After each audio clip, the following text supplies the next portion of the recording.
Un accord militaire signé en 2021, mais examiné seulement en 2025. Pourquoi 4 ans plus tard? Pourquoi maintenant? Et surtout, qu'est-ce que ça dit de la diplomatie entre Dakar et Conakry? Revenons aux faits. Le 19 juin 2021, à Accra, en marge du 59e sommet ordinaire de la CEDEAO, le Sénégal et la Guinée signent un accord de coopération militaire et technique. À l'époque, les chefs d'État sont Alpha Condé et Macky Sall. Quelques mois plus tard, tout bascule. Coup d'État en Guinée, changement de régime au Sénégal en 2024. Aujourd'hui, ce sont Mamadi Doumbouya et Bassirou Diomaye Faye qui dirigent les deux pays. Et pourtant, l'accord de 2021 revient sur la table.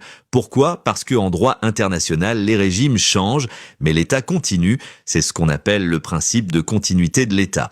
Un accord signé par un président ne disparaît pas parce qu'un autre arrive au pouvoir.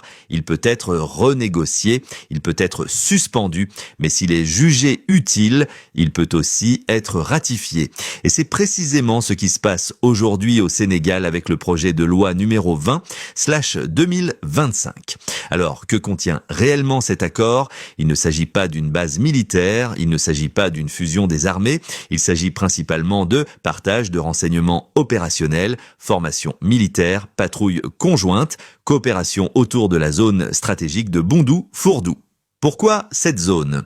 Parce que c'est un point triple entre le Sénégal, la Guinée et le Mali, et que la menace terroriste descend progressivement vers le sud du Mali. Ajoutez à cela l'orpaillage clandestin, souvent utilisé comme circuit de financement illicite, et vous obtenez un enjeu sécuritaire régional réel.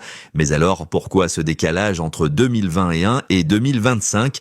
Plusieurs facteurs: la transition politique en Guinée, les priorités internes au Sénégal, la montée des menaces transfrontalières et peut-être une volonté de normalisation diplomatique, car n'oublions pas, en 2020, la frontière entre les deux pays avait été fermée. Plus de 1000 camions bloqués, des pertes économiques massives. La réouverture en 2021 avait marqué un apaisement. Cet accord pourrait être une étape supplémentaire dans cette stabilisation, mais il y a une autre lecture. Certains y voient une simple coopération technique, d'autres parlent d'un tournant stratégique. Est-ce un simple outil sécuritaire ou le signe d'un nouvel axe Dakar-Conakry? Ce qui est sûr, c'est que cette ratification intervient dans un contexte régional tendu, instabilité au Sahel, reconfiguration des alliances, redéfinition des priorités sécuritaires. Et dans ce contexte, les États cherchent à renforcer leurs frontières. Alors la vraie question n'est peut-être pas pourquoi maintenant, mais plutôt pourquoi pas plus tôt. Dans le prochain épisode, nous allons regarder de près une zone dont on parle peu, mais qui est au cœur de cet accord, Bondou-Fourdou. Une frontière stratégique, un carrefour discret, et peut-être l'un des points les plus sensibles d'Afrique de l'Ouest aujourd'hui. À suivre.